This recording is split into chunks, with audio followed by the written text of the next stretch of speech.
Hi guys, my name is Anu and welcome to my YouTube channel. So this is going to be very exciting video because आज हम एक नया playlist start करने वाले हैं और इस प्लेलिस्ट का नाम है जनरेटिव एआई यूजिंग LangChain। और आज का जो वीडियो है इसमें हम बहुत ज्यादा प्रैक्टिकल चीजें नहीं करने वाले हैं, but what I will do is कि मैं आपको एक बहुत ही फंडामेंटल लेवल पर ले जाकर यह समझाने की कोशिश करूंगा कि LangChain है क्या, और उससे भी ज्यादा इंपॉर्टेंट LangChain की जरूरत क्यों है। मैं इस वीडियो में यह भी डिस्कस करूंगा कि LangChain को यूज करके आप क्या क्या बना सकते हैं, और साथ में लास्ट में मैं आपको यह भी बताऊंगा कि LangChain के और कौन कौन से पॉपुलर अल्टरनेटिव्स हैं। ऑन दी होल यह जो वीडियो है यह आपके दिमाग में एक बहुत ही ब्यूटीफुल थियोरेटिकल बेस सेटअप करेगा आगे की वीडियोस के लिए। सो डेट इज वाई यह वीडियो सुपर इंपॉर्टेंट है। बाकी I am excited for this playlist, I really hope आप भी हो। Let's start the video. तो चलो गाइस स्टार्ट करते हैं हम लोग अपना डिस्कशन अराउंड LangChain। सबसे पहले एंड सबसे ऑब्वियस क्वेश्चन ये होगा कि व्हाट इज LangChain। LangChain है क्या?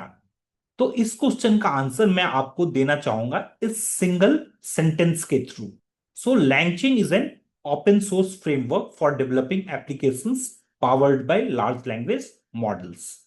सो अगर आप LLM बेस्ड कोई भी एप्लीकेशन बनाना चाहते हैं और उस एप्लीकेशन को बनाने में आपकी हेल्प जो फ्रेमवर्क करता है वो LangChain है। अब इस सिंगल सेंटेंस से आपको LLM LangChain का इंपॉर्टेंस समझ में नहीं आएगा। आई ट्रूली फील कि कभी भी आपको कोई भी चीज पढ़नी है तो आपको सबसे पहले यह समझना चाहिए कि उस चीज की जरूरत क्यों है। If you want to study what is X, you should know why X was needed in the first place. तो मैं भी वही करने वाला हूं। LangChain क्या है समझाने के लिए मैं आपको पहले यह समझाऊंगा कि LangChain की जरूरत क्यों पड़ी। So let's move on to the next thing and let's discuss कि why do we need LangChain। हमें इस फ्रेमवर्क की जरूरत है क्यों। थोड़ा सा मैं लंबा रास्ता लूंगा यह पॉइंट प्रूव करने के लिए, बट ट्रस्ट मी जब यह डिस्कशन खत्म होगा आपके पास एक बहुत डीप पर्सपेक्टिव होगा, इंसाइट होगा कि सच में LangChain कितनी जरूरी है। तो मैं आपको अपनी लाइफ से एक एग्जाम्पल निकाल के बताने वाला हूं। कुछ साल पहले मेरे दिमाग में एक आइडिया आया था और उस टाइम इतना एआई वगैरह का बस नहीं था, एटलीस्ट इन इंडिया। आइडिया आया था कि हम लोग आजकल पीडीएफ बहुत पढ़ने लग गए। उसके पहले लोग ज्यादा बुक्स पढ़ते थे, बट अराउंड 2014-15 में स्मार्टफोन्स थोड़े से प्रिवेलेंट हो गए थे, तो लोग पीडीएफ वगैरह बहुत ज्यादा पढ़ने लग गए थे। तो मेरे दिमाग में एक आइडिया आया था कि व्हाट इफ मैं एक ऐसा एप्लीकेशन बनाऊं जहां पर कोई भी अपने पीडीएफ अपलोड कर सकता है और फिर उन पीडीएफ को रीड कर सकता है। ऑब्वियसली इट इज पीडीएफ तो रीड तो करेगा ही, एंड नॉट ओनली रीड कर सकता है but at the same time हमारे एप्लीकेशन में एक ऐसा चैट फीचर होगा और उस चैट फीचर पर क्लिक करके आप अपने पीडीएफ से बात कर सकते हो। फॉर एग्जाम्पल मान लो मैंने यहाँ पर एक मशीन लर्निंग की बुक अपलोड कर रखी है और यह मशीन लर्निंग की बुक में मतलब पूरा का पूरा मशीन लर्निंग कवर्ड है। तो मैं यहाँ क्या कर सकता हूं, नॉट ओनली इस बुक को पढ़ सकता हूं मैं, but at the same time मैं चैट के थ्रू कई तरह के क्वेश्चंस पूछ सकता हूं। जैसे कि मैं ये पूछ सकता हूं कि पेज नंबर 5 ऐसे समझाओ जैसे कि मैं 5 साल का बच्चा हूं, एंड वो chatbot explain page number 5 as if I am a 5 year old kid, and वो चैटबॉट मुझे पेज 5 का एक बहुत ही सिंप्लीफाइड समराइज्ड वर्जन निकाल करके दे देगा। फिर हो सकता है मैं ये भी क्वेश्चन पूछ लूं कि ये जो लीनियर रिग्रेशन हमने पढ़ा है उसके ऊपर कुछ ट्रू फॉल्स क्वेश्चन जनरेट करके दे दो ताकि मेरी प्रैक्टिस हो जाए। Generate true false exercise on linear regression. या फिर मैं ये क्वेश्चन पूछ सकता हूं कि डिसीजन ट्री हमने पढ़ा है इस बुक में, उसके ऊपर नोट्स जनरेट करके दे दो। Generate notes for decision trees. तो आई होप आपको समझ में आ गया है कि इस तरह का application can be incredibly useful, right? Because not only आप पढ़ पा रहे हो but at the same time आप अपनी बुक से बात कर पा रहे हो। तो मैं आपको नेक्स्ट बताता हूं कि मैंने कैसे प्लान किया इस एप्लीकेशन को बिल्ड करना and what was the system design. यह पूरा चीज टेक्निकली मैं कैसे एग्जीक्यूट करने का प्लान कर रहा था। चलो गाइस एक हाई लेवल डिस्कशन करते हैं। इस तरह का एक एप्लीकेशन हम बना, एक बार जब हाई लेवल आपको समझ में आ जाएगा तो फिर हम थोड़ा डिटेल्स भी डिस्कस कर लेंगे। तो देखो यह पूरा सिस्टम काम कैसे करेगा कि जैसे कि कोई यूजर हमारे एप्लीकेशन में अपना पीडीएफ अपलोड करेगा, हम सबसे पहले उस पीडीएफ को उठाकर हमने डेटाबेस में स्टोर कर लिया। अब यूजर उस पीडीएफ को ओपन किया और उसने एक क्वेरी पूछा, एक क्वेश्चन पूछा। लेट्स से यह है कि what are the assumptions of linear regression. Let's say what are the assumptions of linear regression। User ने ये क्वेश्चन इस पीडीएफ से पूछा। तो अब हमें क्या करना है, हमें सबसे पहले ये फाइंड आउट करना है पूरे के पूरे बुक में कि इस टॉपिक के ऊपर, लीनियर रिग्रेशन के ऊपर कहां कहां पर बातें हुई हैं, कौन से पेजेस में यह टॉपिक डिस्कस हुआ है। इसेंशियली हमें एक सर्च ऑपरेशन परफॉर्म करना है अपने पीडीएफ के ऊपर। बट सर्च ऑपरेशन भी दो तरह के हो सकते, एक है normal keyword search, keyword search, and दूसरा है, एक हो सकता है normal keyword search. Normal keyword search में क्या करोगे आप इन वर्ड्स को पकड़ोगे, जैसे कि एजम्पशन एक वर्ड है, लीनियर रिग्रेशन एक वर्ड है, एंड उन वर्ड्स को पूरी बुक में सर्च करोगे। जहां जहां पर भी एजम्पशंस वर्ड यूज होगा या जहां जहां पर भी लीनियर रिग्रेशन वर्ड यूज होगा, हम वो सारे पेजेस को उठाकर ले आएंगे। अब आप समझ सकते हो कि यह थोड़ा इनएफिशिएंट है, राइट। हमें what are the assumptions of linear regression के बारे में कॉन्टेक्चुअल रिजल्ट्स चाहिए, राइट। बट हमारे केस में क्या है, बहुत सारे और पेजेस आ जा रहे हैं, राइट। एजम्पशंस वर्ड तो हो सकता है बहुत सारे पेजेस में आए हो, तो वो अननेसेसरीली बहुत सारे पेजेस हमारे पास आ रहे हैं, एज रिजल्ट्स वो थोड़ा सा इनएफिशिएंट है। तो मैं क्या करूंगा, rather than doing a keyword search, हम करेंगे सिमेंटिक सर्च। तो सिमेंटिक सर्च थोड़ा अलग होता है। आई एम वेरी श्योर आपने एनएलपी में पढ़ा होगा। सो सिमेंटिक सर्च में आप क्या करते हो कि आप अपनी क्वेरी का मीनिंग समझने की कोशिश करते हैं। आप यह समझने की कोशिश करोगे लीनियर रिग्रेशन चाहिए, तो आप अब पूरी बुक में जाकर के एजम्पशंस को सर्च नहीं करोगे अलग से, तो आप एजम्पशंस ऑफ लीनियर रिग्रेशन को सर्च करोगे। तो ऑटोमेटिकली आपको रिजल्ट में वो पेजेस मिलेंगे जहां पर एजम्पशंस ऑफ लीनियर रिग्रेशन की बात हुई है। तो अब कम नंबर ऑफ पेजेस आएंगे बट ज्यादा मीनिंगफुल रिजल्ट्स आपको मिलेंगे। तो जो भी है, हमने यूजर की क्वेरी को उठाया और हमने पूरे डॉक्यूमेंट्स के ऊपर सिमेंटिक सर्च करके दिया। इससे हमें मान लो 2 पेजेस मिलते हैं। लेट्स से 371 एंड 384, ये 2 पेजेस हमें मिल गए। अब इससे यह पता चलता है कि इन 2 पेजेस पर एजम्पशंस ऑफ लीनियर रिग्रेशन की बात हुई है। ये रिजल्ट हमारे पास यहां पे आ गए। अब हम क्या करेंगे कि इन पेजेस को जो हमें रिजल्ट में मिले हैं और यूजर की ओरिजिनल क्वेरी जो थी, उन दोनों को उठाकर हम एक सिस्टम क्वेरी बना लेंगे। अब हम क्या करेंगे, इन पेजेस को जो हमें रिजल्ट में मिले हैं और यूजर की ओरिजिनल क्वेरी, इन दोनों को मिला के हम एक सिस्टम क्वेरी बना लेंगे और इस सिस्टम क्वेरी को हम भेजेंगे अपने एप्लीकेशन के सबसे इंपॉर्टेंट कंपोनेंट के पास, जिसको फिलहाल मैं ब्रेन बुला रहा हूं। अब इस ब्रेन का 2 पर्पस हो सकता है। पहला पर्पस ये है कि वो उस क्वेरी को समझे, लाइक अच्छे से उसका मीनिंग समझे।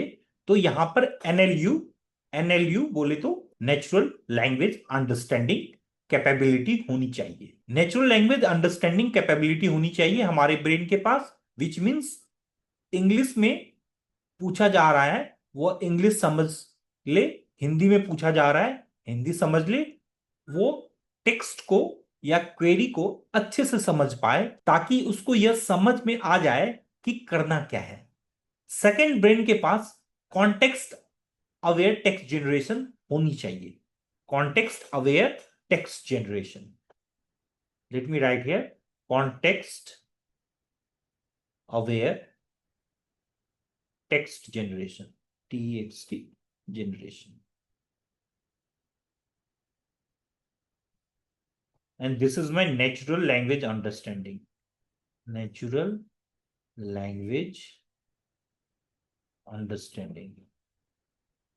करेक्ट, विच मीन्स कि देखो, इसेंशियली उसको करना क्या है, हमारे इस ब्रेन को का काम क्या है, उसको ये क्वेरी दी गई है और उसको ये डॉक्यूमेंट दिया गया है जो 2 पेजेस का है। उसको बोला गया है कि इस क्वेरी को समझ के और इस डॉक्यूमेंट से आंसर निकाल के दो। तो इस क्वेरी को समझने के लिए उसे NLU capacity, that is natural language understanding capability चाहिए। एंड फिर समझ करके ये, और फिर समझ करके यहां से रेलिवेंट आंसर खोज करके आंसर जनरेट करने के लिए कॉन्टेक्स्ट अवेयर टेक्स्ट जनरेशन आना चाहिए। बेसिकली ये जो ब्रेन है हमारा सिस्टम को, उसके 2 ही पर्पस हैं, यूजर की क्वेरी को अच्छे से अंडरस्टैंड करना, समझना, और फिर और उसको हम जो 2 पेजेस दे रहे हैं उन पेजेस के अंदर घुस करके कॉन्टेक्स्ट अवेयर टेक्स्ट जनरेशन करना। तो वो क्या करेगा, वो इन पेजेस को पढ़ेगा और फिर जो लीनियर रिग्रेशन के 5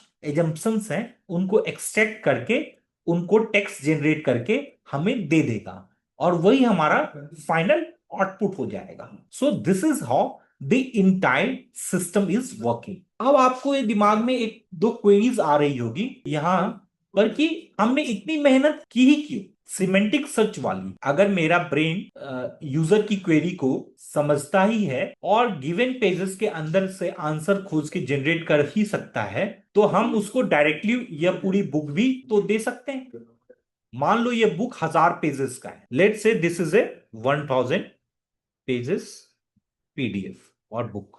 तो हमने फालतू में इतना सिमेंटिक सर्च क्यों किया ये 2 पेजेस निकालने के लिए? अच्छा है ना कि हमें 1000 पेजेस का डॉक्यूमेंट यहां भेज दे और बाद में बता दे कि ये क्वेश्चंस पूछा गया है, यूजर ने पूछा है, इस बुक को पढ़ के आंसर कर दो। अब खुद सोचो यहां पर प्रॉब्लम क्या है। बहुत सिंपल सी प्रॉब्लम है। इमेजिन करो आप एक स्कूल में पढ़ते हो, आपको अपनी मैथ्स की बुक में एक डाउट आया, तो आप अपने टीचर के पास जा रहे हो और आप उसको बोल रहे हो कि सर यह बुक पकड़ो, मुझे अलजेब्रा में डाउट है।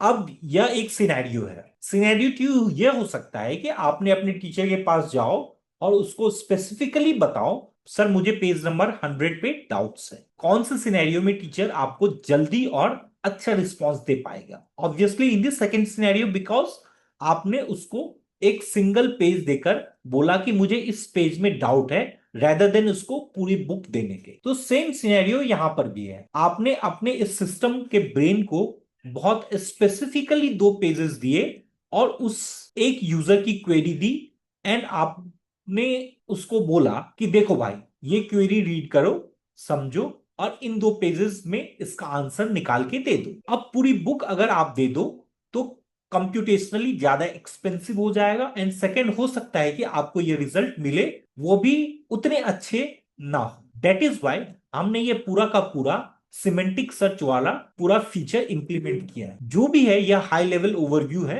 हमारे इस पूरे सिस्टम का। अब एक काम करते हैं, थोड़ा सा और डीप डाइव करते हैं, समझते हैं इस सिस्टम को एग्जैक्टली डिटेल में बिल्ड कैसे किया जा सकता है। अब एक काम करते हैं, थोड़ा सा और डीप डाइव करते हैं और समझते हैं कि इस सिस्टम को एग्जैक्टली डिटेल में बिल्ड कैसे किया जा सकता है। अब गाइस इस सिस्टम को और लो लेवल पर समझने के लिए हमें सबसे पहले सिमेंटिक सर्च को समझना पड़ेगा। थोड़ी देर पहले मैंने आपको बताया था कि सिमेंटिक सर्च में आप क्या कर सकते हो कि आप किसी भी टेक्स्ट के मीनिंग के बेसिस पर सर्चिंग करते हो। तो मैं आपको बताता हूं कि सिमेंटिक सर्च एग्जैक्टली काम कैसे करता है। सो आइडिया बहुत ही सिंपल है। मान लो आपके पास 3 पैराग्राफ है about 3 cricketers, Virat Kohli, Jasprit Bumrah and Rohit Sharma, और आपके पास एक सवाल पूछा जाएगा और आपको यह सवाल का आंसर देना है कि इन 3 पैराग्राफ के अंदर से आपको यह पता करना है कि कौन सा पैराग्राफ में आंसर छुपा है। तो यह पूरी चीज होती कैसे है? मान लो क्वेश्चन पूछा गया है how many runs has Virat scored, तो हमें पता है कि विराट कोहली वाले पैराग्राफ में इसका आंसर छुपा हुआ है। बट हमारे कोड को यह कैसे समझ में आएगा? तो इसमें यह होता है आप अपने सारे के सारे टेक्स्ट को एम्बेडिंग्स में कन्वर्ट करते हैं। एम्बेडिंग में कन्वर्ट करने का मतलब है कि आप उसको एक वेक्टर में कन्वर्ट करते हैं। एम्बेडिंग बेसिकली मींस वेक्टर, आप उसे एक वेक्टर में कन्वर्ट करते हैं। वेक्टर मतलब set of numbers, vector means set of numbers. So basically आप इस पूरे के पूरे पैराग्राफ का जो सिमेंटिक मीनिंग है उसको नंबर के फॉर्म में रिप्रेजेंट करना चाहते हो। तो यहां पर बहुत तरह की टेक्निक आप यूज कर सकते हो, जैसे कि बैग ऑफ वर्ड्स जैसी टेक्निक यूज कर सकते हो, वर्ड टू वेक जैसी टेक्निक यूज कर सकते हो, वर्ड के थ्रू एम्बेडिंग जनरेट कर सकते हो। बहुत सारी टेक्निक्स हैं, बट ये आइडिया इज कि आप मल्टीपल नंबर्स के फॉर्म में इस पूरे पैराग्राफ को रिप्रेजेंट करते हो। This is a vector, same for this paragraph and same for this paragraph as well. थोड़ी देर के लिए मान लेते हैं कि इन वेक्टर्स का जो डायमेंशन है वो let suppose it's a 100 dimensional vector, 100 dimensional vector. Basically इसका मतलब यह है 100 डायमेंशनल वेक्टर है। अब हमने इन पैराग्राफ्स को, इसको और इसको, इस तीनों पैराग्राफ्स के को वेक्टर में कन्वर्ट कर दिया, करेक्ट। अब हमारे पास तीनों पैराग्राफ के वेक्टर आ गए। अब हम क्या करेंगे, जैसे कि हमारे पास ये क्वेरी आएगा कि हम इस क्वेरी का भी एम्बेडिंग्स जनरेट कर लेंगे। बेसिकली इसको भी वेक्टर का फॉर्म देंगे, तो इसको भी हम लोग 100 डायमेंशनल वेक्टर में कन्वर्ट कर लेंगे। ये सारे पैराग्राफ्स 100 डायमेंशनल वेक्टर्स में कन्वर्ट हो चुके हैं। अब हमने अपनी क्वेरी को भी 100 डायमेंशनल वेक्टर्स में कन्वर्ट कर लिया, करेक्ट। तो अब हमारे पास एक 100 डायमेंशनल स्पेस में 4 वेक्टर्स आ गए। तो लेट्स से ये हमारा कुछ 100 डायमेंशनल स्पेस है जिसमें हमारे पास 4 वेक्टर्स आ गए। Virat Kohli, this is Jasprit Bumrah and this is let's say Rohit Sharma. And मान लेते हैं this is my query vector, Q D query vector which is this vector, this paragraph है, दिस वेक्टर। अब आप क्या करेंगे, अपने इस क्वेरी वेक्टर का इन तीनों वेक्टर के साथ सिमिलरिटी निकालेंगे, और जिसके साथ सिमिलरिटी सबसे ज्यादा आएगी आपको समझ में आ जाएगा कि इस पैराग्राफ से रिलेटेड यह क्वेश्चन है, और फिर आप इस पैराग्राफ को यूज करोगे आंसर देने के लिए। तो this is how semantic search works. यहां आप देखेंगे कि एक क्वेरी वेक्टर का सबसे ज्यादा सिमिलरिटी विराट कोहली के साथ है। That means this query, the answer for this query belongs to this paragraph. Are you getting my point? So this is how semantic search works, and यही चीज हमें अपने सिस्टम में इंप्लीमेंट करनी है हमारे पीडीएफ के ऊपर। So now that we understand कि सिमेंटिक सर्च काम कैसे करता है, अब मैं आपको एकदम डिटेल में समझाऊंगा पूरे सिस्टम का डिजाइन। तो होगा क्या, यह पूरा चीज स्टार्ट होगा जैसे ही हमारा यूजर कोई पीडीएफ अपलोड करेगा। तो पीडीएफ अपलोड हो तो हम उसको कहीं पर क्लाउड में स्टोर कर लेंगे। लेट्स से एडब्ल्यूएस के S3 बकेट में हमने स्टोर कर लिया, और फॉर नाउ मान लेते हैं कि AWS की सर्विसेज यूज कर रहे हैं, तो लेट्स से कि उस पीडीएफ को हमने AWS की S3 सर्विस पर स्टोर कर रहे हैं, करेक्ट। अब हमारा पीडीएफ हमारे पास आ चुका है क्लाउड पर। अब हमें क्या करना होगा, सबसे पहले उसको लोड करना पड़ेगा। सो बेसिकली हमें किसी तरह की डॉक्यूमेंट लोडर चाहिए होगा, उसके हेल्प से हम पीडीएफ को अपने सिस्टम में लेके आएंगे। तो डॉक्यूमेंट लोडर से हमने क्या किया, पीडीएफ को अपने सिस्टम में लेके आए। देयर आफ्टर जैसे ही हमारे सिस्टम में आ गया, सबसे पहली चीज मुझे क्या करनी है कि मुझे अपने इस पूरे पीडीएफ को, इस पूरे के पूरे पीडीएफ को छोटे छोटे चंक्स में डिवाइड करना है। सो छोटे छोटे चंक्स किस बेसिस पर हो सकते हैं, यूजिंग द टेक्स्ट स्प्लिटर मैं इसको छोटे छोटे चंक्स में डिवाइड कर सकता हूं। अब ये छोटे चंक्स का बेसिस क्या हो सकता है, चैप्टर के बेसिस पे हो सकता है, ये पेजेस के बेसिस पे हो सकता है, पैराग्राफ्स के बेसिस पे हो सकता है। थोड़ी देर के लिए मान लेते हैं इन टोटल हमने इस पूरे डॉक्यूमेंट को 1000 पेजेस में पार्ट्स में डिवाइड कर लिए, 1000 पार्ट्स पे हमने डिवाइड कर लिया। सो हम बेसिकली कोई भी टेक्स्ट स्प्लिटर यूज कर रहे हैं जिसकी हेल्प से हम पेजेस को अलग कर पा रहे हैं। अब हमें क्या करना है, हमें हर पेज का एम्बेडिंग जनरेट करना है। So we are generating the embeddings for every pages और एवरी चंक्स ऑफ टेक्स्ट। जैसे मान ले थोड़ी देर पहले बताया यहां पर कि हमने कोई एम्बेडिंग मॉडल यूज कर रहे हैं, जैसे मैंने आपको थोड़ी देर पहले बताया। तो यहां पर हम कोई एम्बेडिंग मॉडल्स यूज कर रहे हैं, हम हर पेज को इस एम्बेडिंग मॉडल्स में भेज रहे हैं, और यह एम्बेडिंग मॉडल उस पेज के लिए एक एम्बेडिंग जनरेट करके दे रहा है। एम्बेडिंग का मतलब वेक्टर, वेक्टर जनरेट करके दे रहा है इन एन डायमेंशनल स्पेस। तो अब मेरे पास 1000 वेक्टर्स आ गए। दिस इज हाउ 1000 एम्बेडिंग्स आ गए for 1000 pages, that means 1000 vectors आ गए, बेसिकली 1000 सेट ऑफ नंबर्स आ गए। अब मैं क्या करूंगा, इन एम्बेडिंग्स को एक डेटाबेस में स्टोर कर लूंगा सो दैट फ्यूचर में मैं इसके ऊपर क्वेरी रन कर पाऊं। आगे चलकर हमें उसके बारे में डिस्कशन करेंगे। थोड़े अलग टाइप के डेटाबेस होते हैं ये, बट जो भी है हम पहले इसे डेटाबेस में स्टोर कर लेंगे। अब इन डेटाबेस में इन एम्बेडिंग्स को स्टोर कर रहे हैं। हमारा यूजर आया, उसने पीडीएफ को ओपन किया और उसने एक क्वेरी पूछा। अब वो क्वेरी एक टेक्स्ट है, तो हम क्या करेंगे, पहले इस क्वेरी को भी सेम एम्बेडिंग मॉडल से पास करेंगे और उससे एक क्वेरी का एम्बेडिंग जनरेट कर लेंगे। दिस एम्बेडिंग, हमने इस क्वेरी का भी एक एम्बेडिंग जनरेट कर लिया।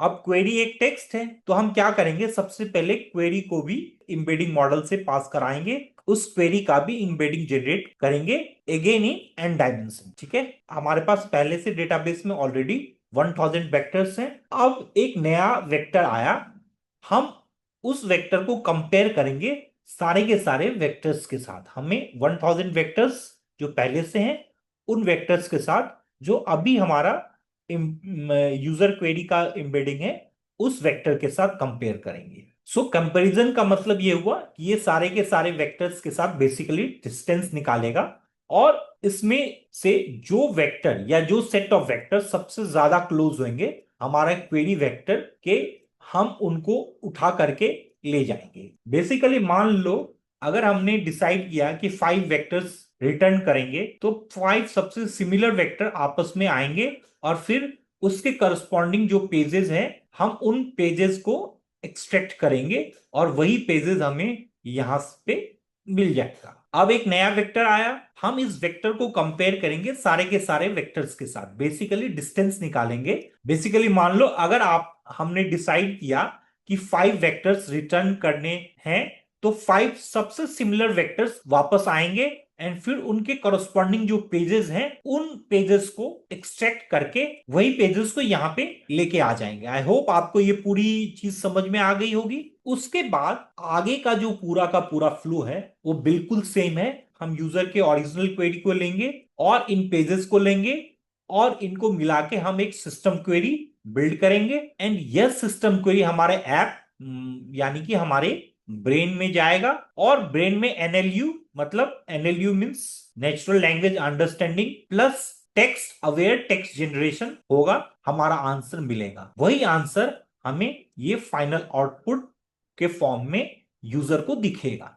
सो this is how the low level overview, मतलब इससे हमने सारा डिटेलिंग डिस्कस कर लिया है। तो आई रियली होप जितना टाइम अभी तक हमने स्पेंड किया इस वीडियो में, सबसे पहले आपको इस पूरे सिस्टम का डिजाइन थोड़ा क्लियर हो गया होगा। अब यहां से हमारा डिस्कशन स्टार्ट होता है। अब इस पूरे प्रोजेक्ट का हमने सिस्टम डिजाइन तो समझ लिया, अब एक छोटा सा डिस्कशन करते हैं कि इस प्रोजेक्ट को बिल्ड करने के लिए क्या क्या चैलेंजेस आ सकते हैं।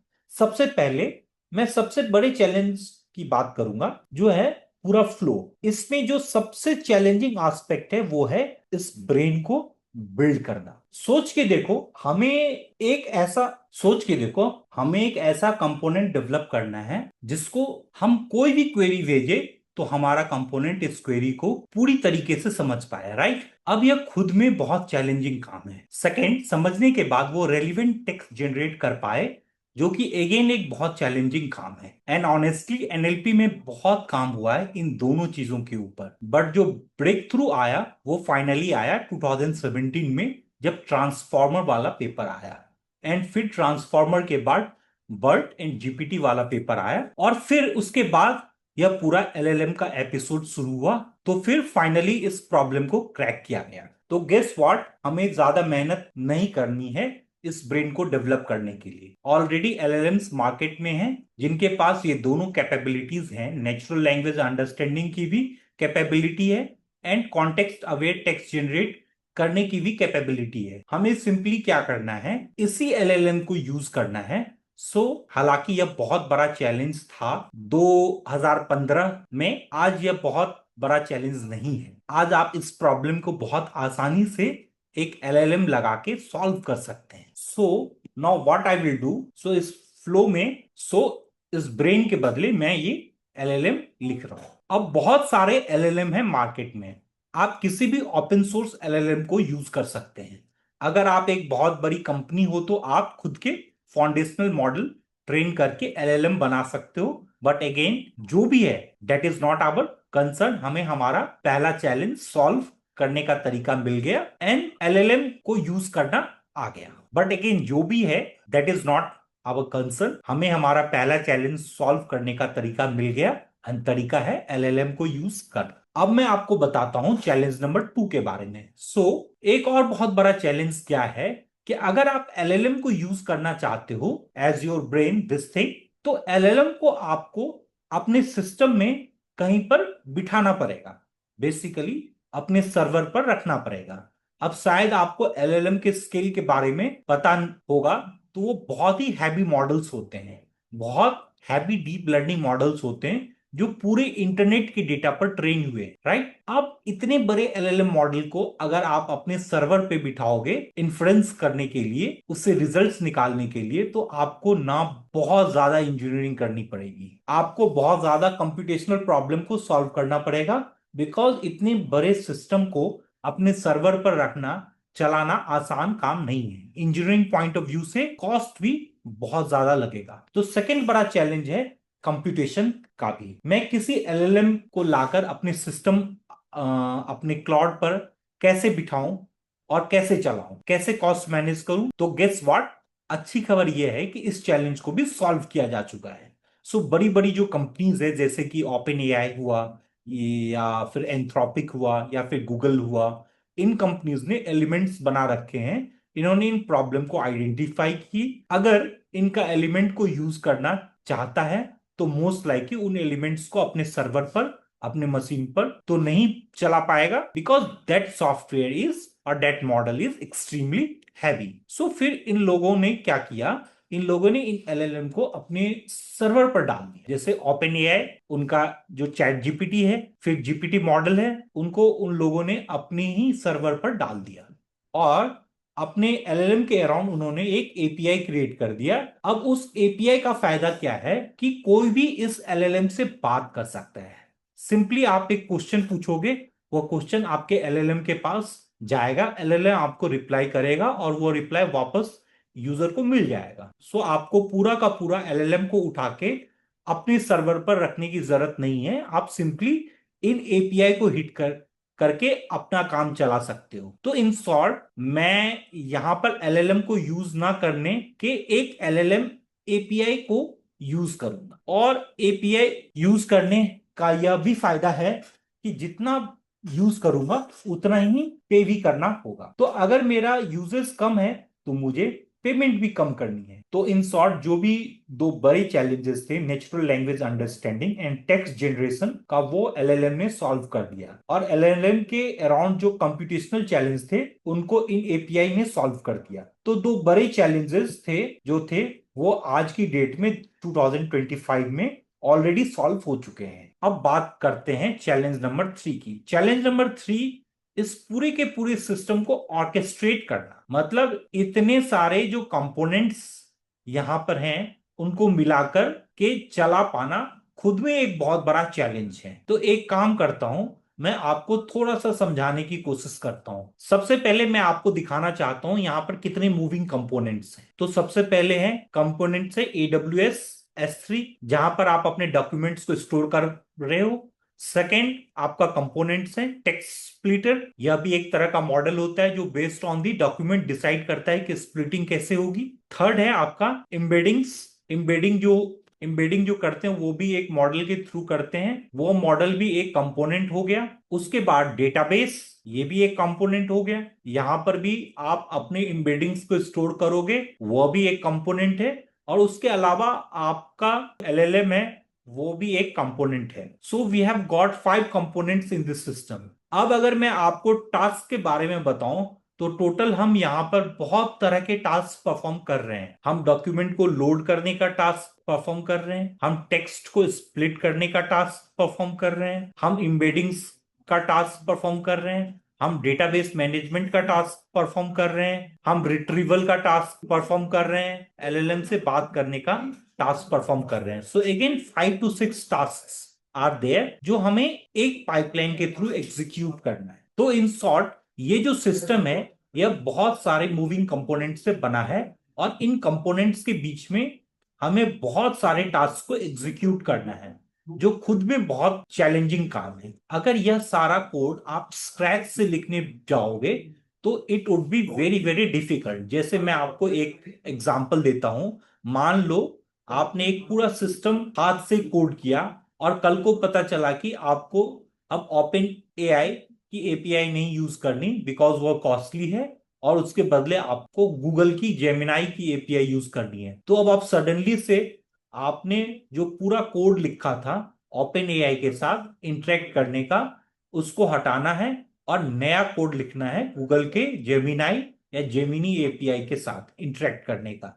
सिमिलरली यहाँ पे एडब्ल्यूएस S3 के बदले हो सकता है आप जीसीपी पर मूव कर रहे हो, यहां पर हो सकता है कि आप एम्बेडिंग मॉडल्स में आप कोई दूसरा मॉडल यूज करना चाहते हो। See you understand there are so many moving parts and उनके बीच में बहुत सारा इंटरेक्शन है और यह बहुत कॉम्प्लेक्स सा वर्कफ्लो है। यह सब कुछ कोड कर पाना is a very very challenging task and this is where LangChain comes into the picture. LangChain क्या करता है? आपको बिल्ट इन फंक्शनैलिटीज देता है जहां पर आप एकदम प्लग इन प्ले तरीके से इन सारे कंपोनेंट्स को एक दूसरे के साथ इंटरेक्ट करवा सकते हो। नॉट ओनली डेट, आपको कल को ओपन एआई यूज ना करना हो, गूगल का जेमिनाई यूज करना हो, कोई प्रॉब्लम नहीं, आप सिर्फ एक लाइन ऑफ कोड आप चेंज करोगे एंड दैट्स इट, आपका काम हो गया। सो बेसिकली आपको बहुत सारा बॉयलर प्लेट कोड लिखना है इन सारे कंपोनेंट्स के लिए, वह सब लिखने की जरूरत बिल्कुल नहीं है बिकॉज यह सारा काम behind the scene LangChain handle करता है। सो इन शॉर्ट अगर मैं समराइज करूं इस पूरे के पूरे कन्वर्सेशन को तो वह ये होगा कि अगर आप एक एलएलएम पावर्ड एप्लीकेशन बनाना चाहते हो तो उसमें बहुत सारा हैवी लिफ्टिंग तो एलएलएम कर देगा, बट उस एलएलएम बेस्ड एप्लीकेशन को पूरा एंड टू एंड चला पाना with all it's moving component is a very very difficult task, specially अभी क्योंकि टेक्नोलॉजी बहुत न्यू है तो यह काम और ज्यादा डिफिकल्ट हो जाता। And that is where LangChain comes into the picture.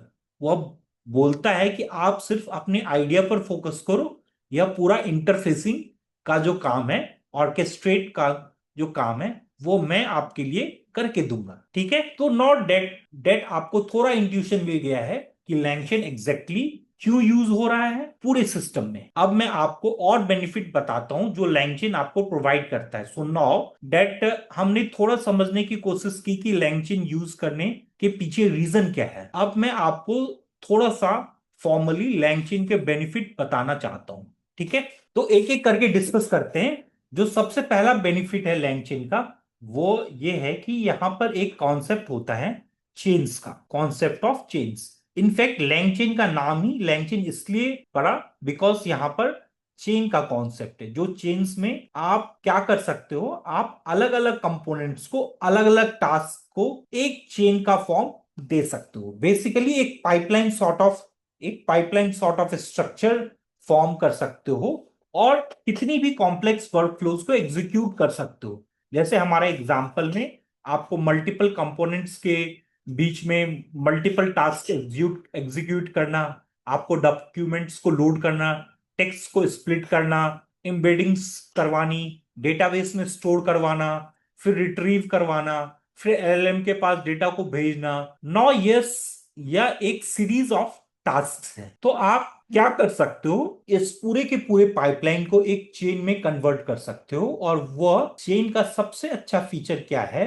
कि एक कंपोनेंट का आउटपुट दूसरे कंपोनेंट के इनपुट ऑटोमेटिकली बन जाता है, आपको मैन्युअली यह कोड लिखने की जरूरत नहीं है। एंड नॉट ओनली दैट, आप बहुत कॉम्प्लेक्स चेन फॉर्म कर सकते हो, आप सिक्वेंशियल चेन फॉर्म कर सकते हो, आप पैरेलल चेन फॉर्म कर सकते हो, आप सब कर सकते हो। तो कितना भी कॉम्प्लेक्स वर्कफ्लो है, कितनी भी कंपोनेंट्स हैं, कितने भी टास्क हैं, बहुत एक्सप्रेसिव तरीके से आप चेन की हेल्प से उन पाइपलाइन को बना सकते using Lang chain.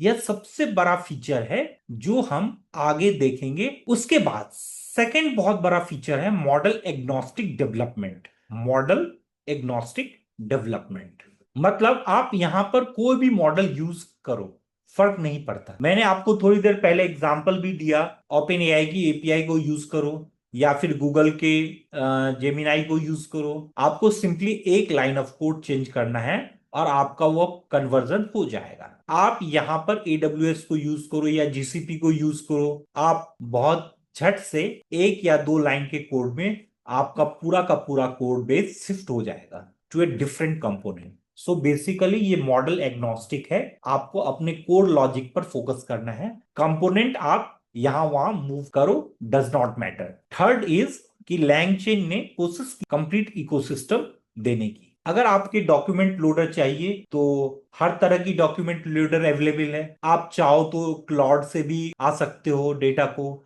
Excel file में भी लोड कर सकते हो, PDF को भी लोड कर सकते हो, किसी भी तरह की चीज को लोड कर सकते हो। टेक्स्ट स्प्लिटर में आपके पास 50 तरह के टेक्स्ट स्प्लिटर अवेलेबल हैं। एम्बेडिंग में आपके पास बहुत सारे एम्बेडिंग मॉडल्स अवेलेबल हैं, या डेटाबेसेस आपको बहुत तरह के अवेलेबल हैं। तो बेसिकली हर जो कंपोनेंट आप यूज करो उसके बहुत सारे वैरायटी अवेलेबल हैं। तो आपकी कंपनी जिस भी प्रोडक्ट जिस भी कंपोनेंट के साथ काम करना चाहती है, LangChain में उसका इंटरफेस अवेलेबल है। तो कभी भी ऐसा नहीं होगा कि यह कंपोनेंट हम LangChain में इंप्लीमेंट नहीं कर सकते। लास्ट, यहां पर आपको मेमोरी एंड स्टेट हैंडलिंग का कॉन्सेप्ट भी मिलता है। सो फॉर एग्जांपल, मान लो हमारा यूजर ने क्वेरी किया कि what are the assumptions of linear regression, तो हमारे सिस्टम ने उसको एजम्पशन निकाल के दे दिया। अब उनके तुरंत अगला क्वेश्चन पूछा, also give me a few interview questions on this machine learning algorithm, but which machine learning algorithm. अभी पिछला क्वेरी क्या था यह तो हमें याद नहीं है, हमें नहीं पता कि पिछली बार लीनियर रिग्रेशन की बात हुई थी। तो यह प्रॉब्लम को भी LangChain सॉल्व करता है। यहां पर मेमोरी का कंसेप्ट है, जहां पर आप इन कन्वर्सेशन मेमोरी के कंसेप्ट को यूज कर सकते हो। सो अगर एक कन्वर्सेशन में लीनियर रिग्रेशन की बात हो रही है तो आगे विदाउट लीनियर रिग्रेशन को मेंशन किए भी हमारा मॉडल समझ पाएगा कि लीनियर रिग्रेशन की बात हो रही है। एंड ये सब कुछ LangChain आपको प्रोवाइड करता है। तो इन शॉर्ट, बहुत ही बढ़िया टूल है, बहुत ही बढ़िया लाइब्रेरी है जो आपको LLM पावर्ड एप्लीकेशंस बनाने में बहुत हेल्प करती है। तो बाकी तो बहुत प्रैक्टिकल चीजें हैं, आगे चल के हम अलग अलग एप्लीकेशन बिल्ड करेंगे, ये सारे कॉन्सेप्ट्स प्रैक्टिकली देखेंगे, कोड लिखेंगे, आप ज्यादा अप्रिसिएट कर पाओगे।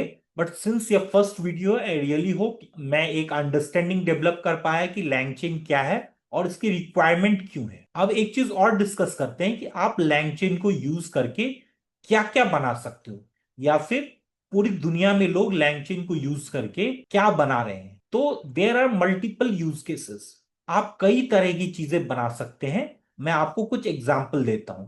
सबसे पहला एंड सबसे पॉपुलर यूज है कि आप LangChain को यूज करके कन्वर्सेशनल चैटबॉट बना सकते हो। सो हम इंटरनेट एरा में जी रहे हैं एंड मोस्टली जो कंपनीज हैं हमारे इर्द गिर्द वो इंटरनेट बेस्ड कंपनीज हैं। उबर हुआ, जोमेटो हुआ, स्विगी हुआ, ये सारी इंटरनेट बेस्ड कंपनीज हैं। और इंटरनेट बेस्ड कंपनीज में जो सबसे बड़ा प्रॉब्लम होता है वो होता है स्केल का। स्केल का मतलब है एक साथ इनको बहुत सारे कस्टमर के साथ डील करना पड़ता है, राइट। तो अभी कस्टमर से बातचीत करनी है, तरीका है आप अपना कॉल सेंटर सेटअप करो। अब कॉल सेंटर सेटअप करना, वहां पर बहुत सारे लोगों को हायर करना बहुत बड़ा चैलेंज है, राइट। व्हाट इफ मेरे पास एक चैटबॉट हो जो बिल्कुल एक कॉल सेंटर एग्जीक्यूटिव की तरह बात कर पाए, यूजर की क्वेरी को समझ पाए एंड सॉल्यूशन प्रोवाइड कर पाए, तो मेरा जो बहुत बड़ा प्रॉब्लम सॉल्व हो गया एज ए बिजनेस। तो बहुत सारी कंपनीज जो है आज की डेट में वो चैटबॉट बना रही है। तो अब क्या होता है कि जो फर्स्ट लेयर ऑफ कम्युनिकेशन है between the company and the customer वो चैटबॉट हैंडल करते हैं। एंड जब चैटबॉट नहीं हैंडल कर पाते हैं फिर उस क्वेरी को वो फॉरवर्ड करते हैं टू ए ह्यूमन एंड फिर ह्यूमन उसको आगे हैंडल कर लेता है, ठीक है। तो सबसे पॉपुलर यूज केस है कि आप लैंगचेन को यूज करके कन्वर्सेशनल चैटबॉट बना सकते हैं, एंड सबसे ज्यादा लोग बना भी रहे हैं। सेकेंड यूज केस है एआई नॉलेज असिस्टेंट्स का। सो एआई नॉलेज असिस्टेंट बेसिकली आप समझ लो कि वो चैटबॉट ही है। वो आपके डेटा पर भी काइंड ऑफ ट्रेंड है, आपके डेटा को भी उसके पास एक्सेस है। एग्जाम्पल लेते हैं, मान लो हमारा कोई एजुकेशनल वेबसाइट है जहां पर हमने कोर्सेज चलते हैं। अब मैं चाहता हूं कि हमारे कोर्सेज में हम एक चैटबॉट इंटीग्रेट करें, जहां पर जैसे ही कोई वीडियो देख रहा हो, हमारा लेक्चर देख रहा हो, अगर किसी स्टूडेंट को कोई भी डाउट्स आता है तो वो झट से उस चैटबॉट से उस पर्टिकुलर डॉट के बारे में पूछ ले। तो यहां पर क्या हो रहा है कि है तो वो चैटबॉट, बट उसको मेरे डेटा के बारे में भी पता है। तो लेक्चर चल रहा है, उस लेक्चर के अंदर क्या है, उसका नॉलेज है हमारे चैटबॉट। तो आप यह नॉलेज असिस्टेंस बहुत आसानी से बिल्ड कर सकते हैं with the help of LangChain, और हम आगे करेंगे भी। थर्ड यूज केस है एआई एजेंट्स का। यह एक बहुत ही पॉपुलर टर्म है जो पिछले एक साल में बहुत सुनने को आपको मिला होगा, agents. So agents are basically chatbots on steroids. वो सिर्फ बात नहीं कर सकते, वो कुछ काम भी कर सकते हैं।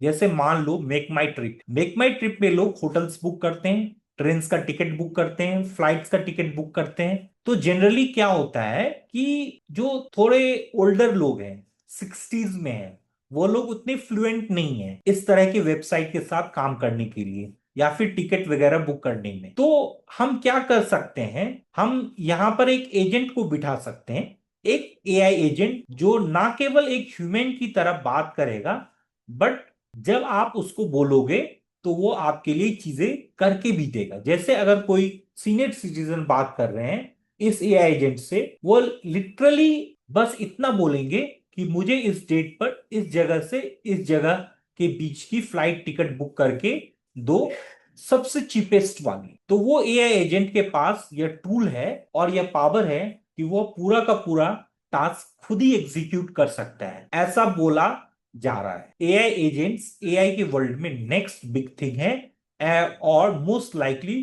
होंगे। और अच्छी बात यह है कि लैंगचेन को यूज करके आप एजेंट्स बना सकते हैं। इनफैक्ट हम इस प्लेलिस्ट में एक बेसिक एजेंट बना के आपको दिखाएंगे भी। तो यह भी एक बहुत इंटरेस्टिंग यूज केस है।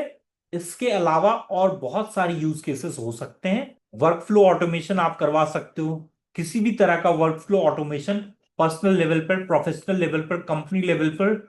वर्कफ्लो को ऑटोमेट करने के लिए आप एलिमेंट्स का इस्तेमाल कर सकते हो, हेंस लैंगचेन का इस्तेमाल कर सकते हो। फिफ्थ यूज केस है समराइजेशन एंड रिसर्च हेल्पर। सो आप क्या कर सकते हो कि आप रिसर्च पेपर या फिर बुक्स वगैरह को सिंप्लीफाई करने के लिए लैंगचेन का इस्तेमाल कर सकते हो। सो आपको ऑलरेडी पता है कि आप चैट जीपीटी पर बहुत बड़े बुक अपलोड नहीं कर सकते बिकॉज कॉन्टेक्स्ट लेंथ का प्रॉब्लम है, राइट।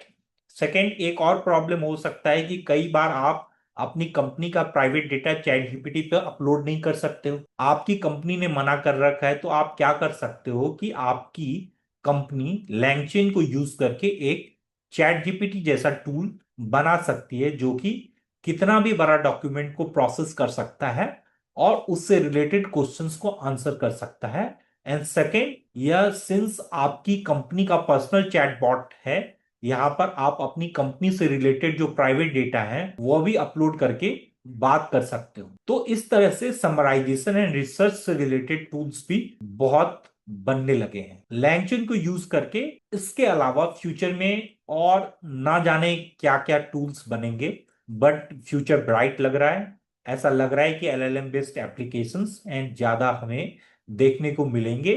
जैसे वेबसाइट का बूम आया था, जैसे ऐप का बूम आया था, वैसे ही लग रहा है कि एलएलएम बेस्ड एप्लीकेशन का बूम आने वाला है, और वहां पर एलएलएम चेन एक बहुत की रोल प्ले करने वाला है। एक लास्ट चीज और कवर करना चाहूंगा इस इंट्रोडक्शन वीडियो में। लैंगचेन इकलौता फ्रेमवर्क नहीं है जो एलएलएम एप्लीकेशन बनाने में आपकी हेल्प करता है। There are multiple other frameworks as well. उनमें से दो बड़े फेमस फ्रेमवर्क हैं जो शायद आपको सुनने को मिलेंगे। One of them is LlamaIndex and the second one is हेस्टैक।